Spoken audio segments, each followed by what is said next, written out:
So this is some of Matt's work. I mean, Matt's really big on eccentric control. He feels like that's where people miss the boat, so to speak. But this was early days when he was trying to integrate kinematic data with kinetic data. And Mhm. so on the top, we got these various postures, during the activity. So if we look at this left photo, you can already see she's a little bit offset on the bottom, right? Mhm. And then as she starts concentric movement, she kind of centralizes, but she's still a little bit offset. And then on the max vertical projection, we can see a huge offset. And then upon landing, this eccentric control, we've got trouble. We got Verum on one side and Valgus on the other. Now, this was, I think, 12 months post-op. Mhm. Platform data was saying really good. The kinematic data was saying not yet. That platform said that this was good. Yep, athletes know how to cheat. Yep. Yep. The So, the eye is so important. So important. so this is kind of the grid that Matt uses on monitoring capacity, return to sport, return to play, and you can see there's a lot of variables here. Yeah.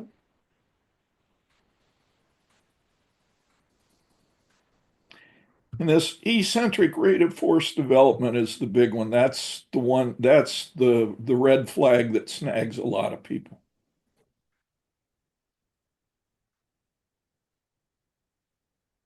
So the reason I bring this up is, we've got accelerometers, we got force platforms, and people are making decisions on gross data.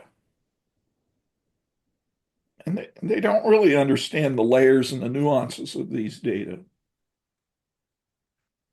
And the danger of using a lot of this tech is we're not complementing this with kinematic data. Mhm. So, what's the NFL test, the cone? The three cone or the 5-10-5. Yeah, 5-10-5.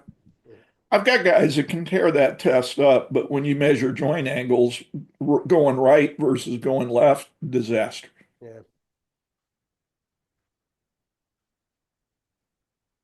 Yep. So without kinematic analysis, you would never pick that up. So I think there's an over-reliance on net output and on tech, and we're missing the boat on visuals. You know, I would argue, and I listen, I love measuring the outputs. It's fun for the guys. It's fun for us. It keeps us engaged. Like, and hey, it's going down fast. It's going up fast. We can see the time in between reps. But at the end of the day, we know if it's moving fast, and we can. I sometimes I feel like we can get way more out of the slow motion analysis than we can out of anything else. And if I just have my old $150 Casio camera that does a thousand frames per second, you know what I mean? Like, and I just go through that, and you could go joint by joint, no problem, and you could see where the where the flaws are, where the holes are. You know, and I feel back in that was that I started doing that what 15 years ago. I was using that Casio when it first came out. You know, but the problem with is it's so difficult to quantify. Whereas everything else, we can very easily quantify those things.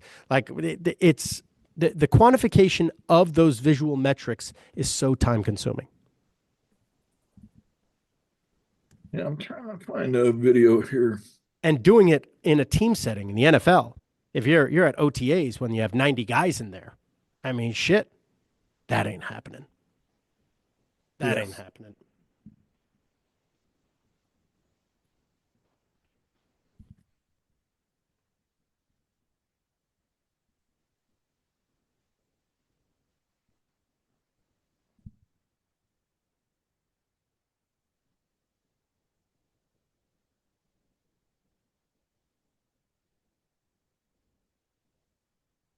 Yeah, I'm not finding it.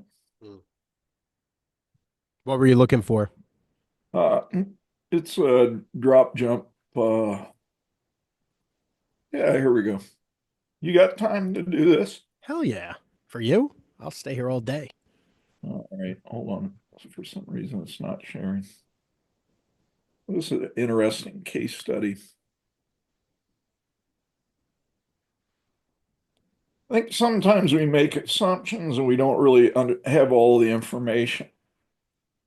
So this was during COVID, Irish long jumper, complete rupture of his Achilles on the left leg.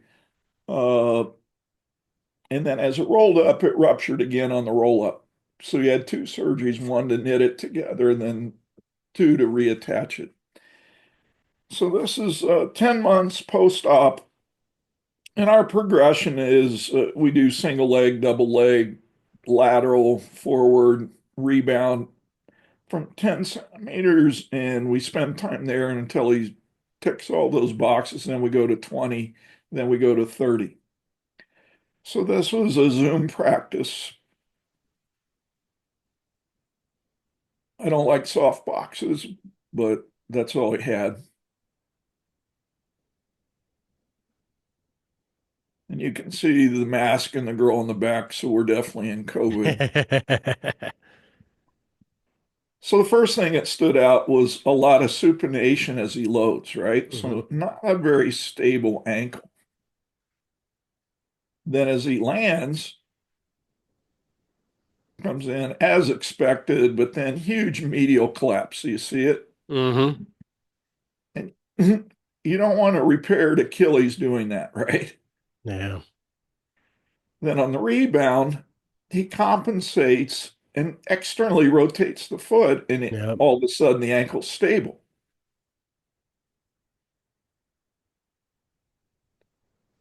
So we go back, huge medial collapse. How do you so the medial talus drop, right? Yeah. How are you addressing that? All right. So our first thought was, okay, let's do some mobilization of the ankle. So he did a figure eight floss band, Mhm. mobilized, grabbed the calcaneus, grabbed the talus. We did APPA, we did Uh-huh. rotational, we did joint pumping. We did an ERIR check, distal tib fib. It was rotating fine, had good APPA. We went proximal, everything checked out, APPA, what's that? back and forth. Okay, okay. Yeah. Anterior post. Okay. Yeah. And we did a retest and it was just as bad. And I'm about ready to. Dude, exactly. Ex exactly.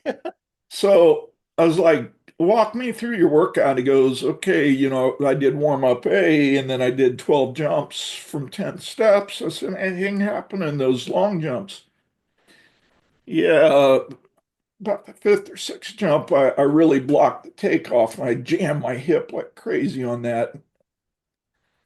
Oh, so then we go down and we get some bands and do band distraction long axis with rotation, and we mobilize the ilium on that side. We retested, fine.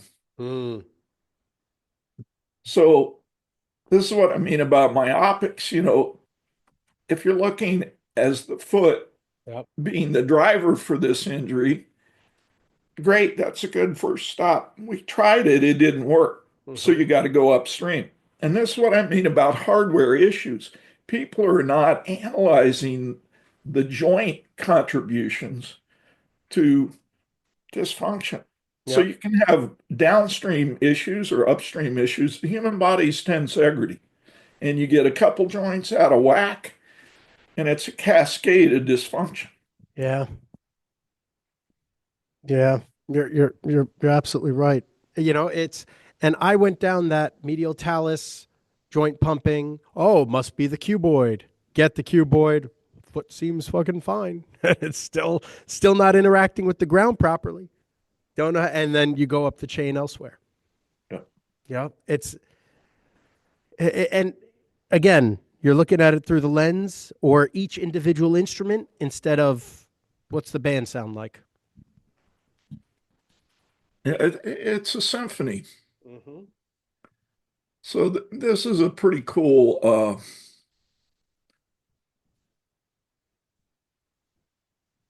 So this is a dynamic fluoroscope.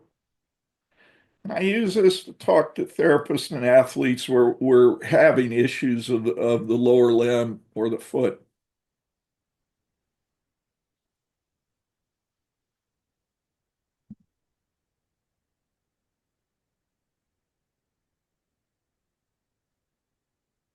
And this is what I mean about hardware issues. So people are not looking at rotational dynamics or joint glide. So as we strike, you can see the tibia moves about the talus, and there's unique spacing and gliding going on. Talus is moving about the calcaneus, kind of see navicular dropping, cuboid stabilization, cuneiform function.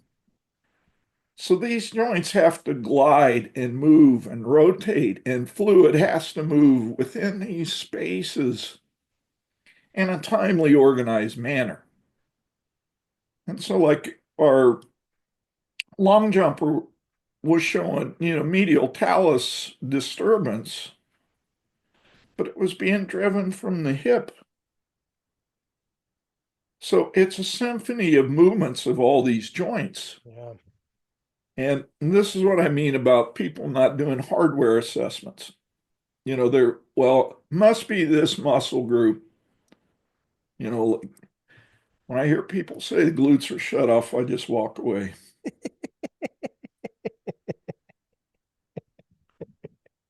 Like, I had a high school girl, she came, my trainer keeps telling me my glutes are shut off. I said, honey, if your glutes are shut off, you would shit your pants while you're standing there. It wasn't real PC, but I had to get the point across.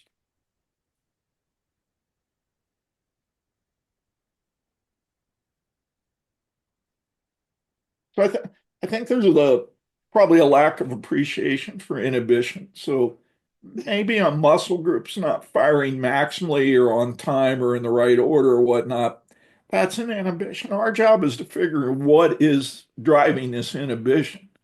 It's not that a muscle is weak. Maybe that muscle's tired, so it's testing weak. Hmm. Or, I mean, there's we talk about EMGs, right? Talk about EMG studies and how motor units are firing. Not every motor unit is supposed to fire for every contraction. So it could be an overfunctioning muscle. You know what I mean? Like it's about what's optimal for that muscle to move properly, to contract properly. And these are the things like we think, oh, it's contracting good now. Like, yeah, now you're in tetanus. You know what I mean? Like how's talk to me about how that's turned on or turned off. Right? Like it's different. Or, a common issue I see is what I call training bias. So, field court athletes do a million starts, a Mm-hmm. million short accelerations.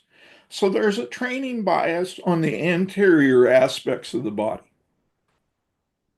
There's a training bias to have the pelvis undergo anteversion to neutral. There's very little retroversion of the ilium in starting an acceleration. So we develop these training biases that influences the functional anatomy Mm-hmm. and movement expression. So that's why, like in the NBA, none of these guys do any upright sprinting. They get caught on a fast break where they're going end to end and they're taking 5 or 6 steps upright and they don't know how to run I upright. I was just gonna say, have you ever seen an NBA guy attempt to do upright sprinting? Remember when I called you years ago? I called you years ago because we had a hammy issue and it was during COVID and I was so pissed off and I was so upset about it. He said, "Well, it doesn't sound like a hammy issue. Like that's you said you didn't pull anything. It's just, it was from tempos. tempos and upright posture, just not capable of doing it with an MBA. You know what I mean? Like they don't do it at all, at all. So, and what's interesting too is that's an elastic position, right? And it's an elastic sport, and the lack of elasticity associated with so many of these guys, right? It's been like played out of them. Which does that make sense? Well, it's what I call training bias. I mean, if you do a million starts, you're going to know how to do starts. And you're going to develop musculation and recruitment patterns and whatnot that make you really good at doing starts. Or change in direction movements. How many change in direction reps do they get in practice and in a game? Millions. Mm-hmm. But in all of those instances, they're never upright where there's a vertical force production demand. Mm-hmm. But yet there's times in the game where they're going to take 2 or 3 steps where they need to know what to do. And they Mm-hmm. need to have some capacity to do it. And we don't train that. No. No. Part of my job, as I see it, is I've got to vaccinate you for unusual stressors. So you think your job is to prepare them for the unexpected? Part of it, yes. Mm. Like I'm not going to sell the house and we're going to do all this unexpected activity, but Yeah, yeah. I'm going to do an ergonomic analysis and say, like in the NBA, so I got 3 bigs that I work with. Oh, And so talk about exposing top speed or top speed angles, bro. Bigs, no chance. so all 3 guys, I had them do video clips of fast breaks where they had to run. And everybody was in agreement. They were taking 4 to 6 steps in an upright, what should have been an upright position. Mm-hmm. And none of them were upright. They were hip hinged and, reaching way out and over Mm-hmm. pushing and all of that.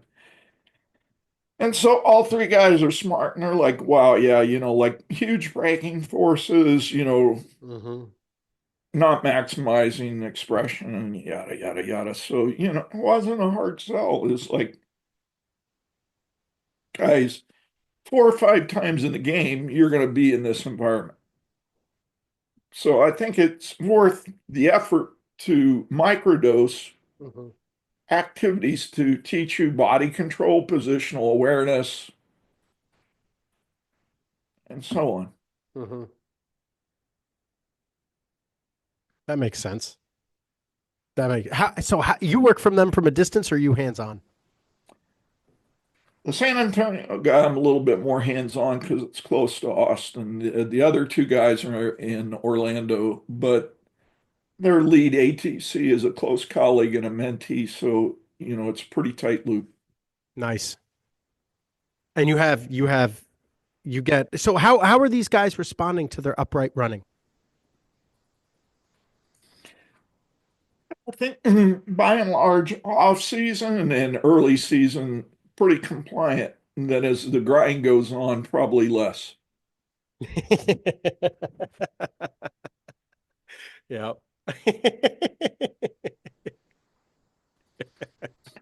So a lot of it's just subtle text reminders. Hey, caught the game last night. Here's a video clip. You may want to think about how you're running.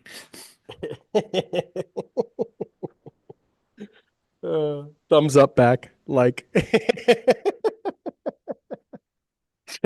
One guy, coach, I played 38 minutes, 40 minutes, 37 minutes. Like I'm out of gas. Like Yep. they got 5 guys on injured reserve.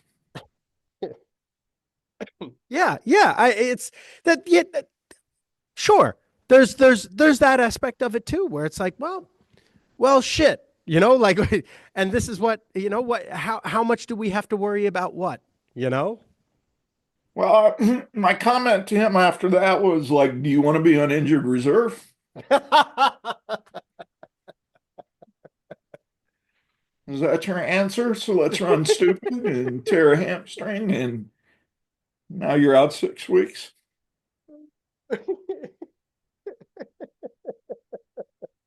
Sometimes you have to speak their language, Mike. Yeah. You know, it also helps. It also helps being older than them. When I was younger, if I had said something like that, it would have led to a fist fight. You know, now I'm older than all these guys, and it's like, maybe he knows something. Oh, he's just being like the responsible uncle or dad, you know? I don't know. This generation of athletes, they're so tied to Instagram and social media and whatnot. I think there's a declining appreciation of wisdom and experience, to be honest. Mm-hmm. Mm-hmm. I Yeah. had a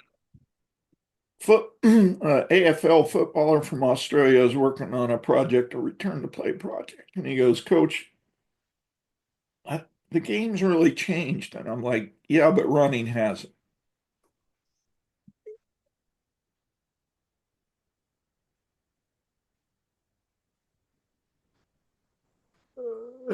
How'd that go over? He- So I said, "You ever watch an Olympic 100 meters?" Yeah. I said, "Does everybody have certain amount of knee lift?" Yeah. Do they use their arms in a certain way? Yeah. Do they strike the ground at a certain way? Yeah. That's why they're in the Olympic final. And you're not.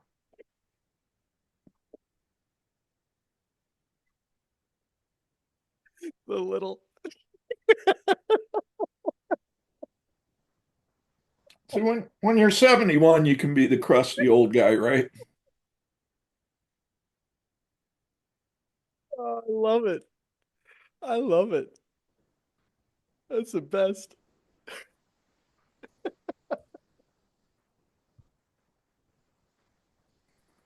Yeah, I now that I'm getting so much older than these guys, it's very easy for me to communicate with them how I need to communicate with them.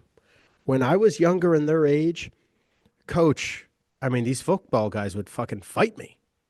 I'd get in wrestling matches with these kids. That's the only way they would listen. It's incredible.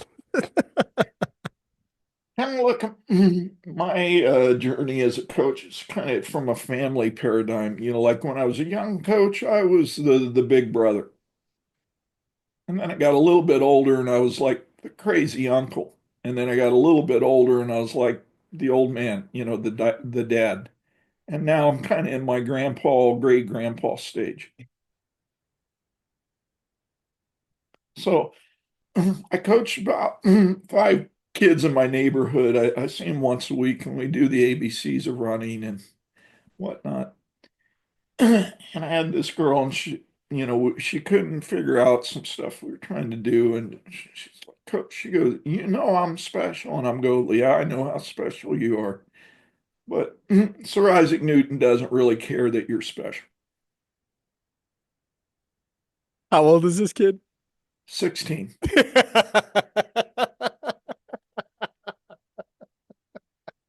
All right, snowflake.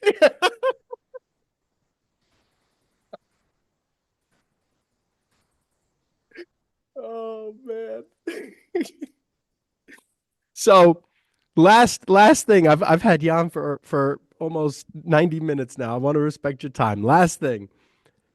ABCs of running for youth athletes, for younger athletes.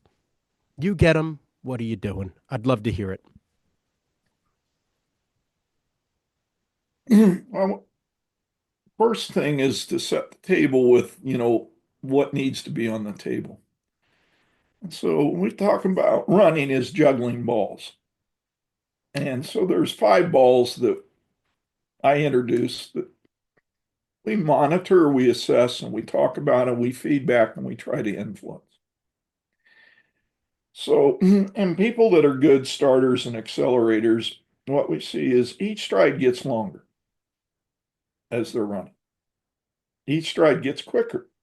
as the running frequency increases. So stride length and stride frequency grow together in a harmonic manner.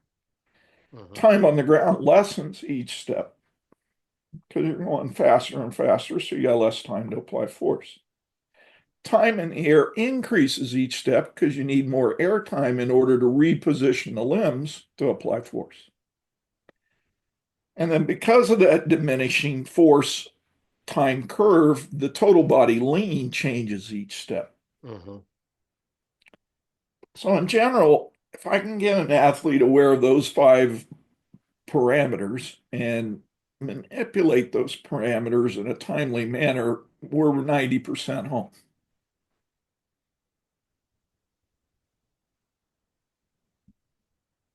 And what's your 10%? Then that would be nuanced. So, like, what is biased or skewed, and what do we got to nudge to make for a copacetic balance of those five variables? Mhm. So, like, common problem we all see in field court sport is they don't know how to transition to upright. So they may look really good the first four steps, and then there's five or six steps where they're struggling, they're all over the shop, and then they kind of jerk into an upright posture. So they're really unaware of that transitional process, how the pelvis angle changes, shank angle is changing, torso angle is changing. Are they changing in a uniform manner together harmonically? So that would be a nuance. So they may be a good starter and they may be a good upright runner, but they don't know how to transition. And we see this in combine training all the time. Where I make the most money is teaching these guys how to transition. Mhm. So that 20 to 30 yard zone is where a lot of guys at the combine blow. Mhm. Yep. So they overdrive and they can't get up, Yeah. or they get up too soon. They don't understand the relationship of the whole 40-yard run. That's all of them. That's 99% of them. Easily.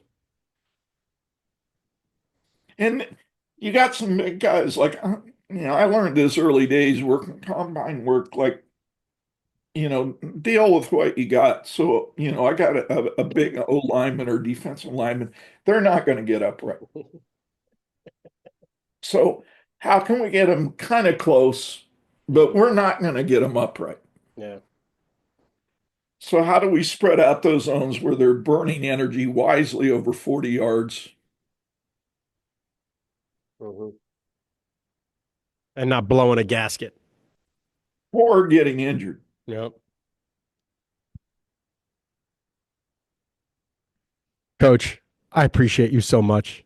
Thank you so much for your time, man. And thank you for always being so generous to everyone with your time. We really need you. We appreciate you so much. Some of us Well, appreciate the wisdom of the crusty old guy. well, thanks for having me. You always create interesting conversations. I'll say that. You're the best, coach. Thank you so much.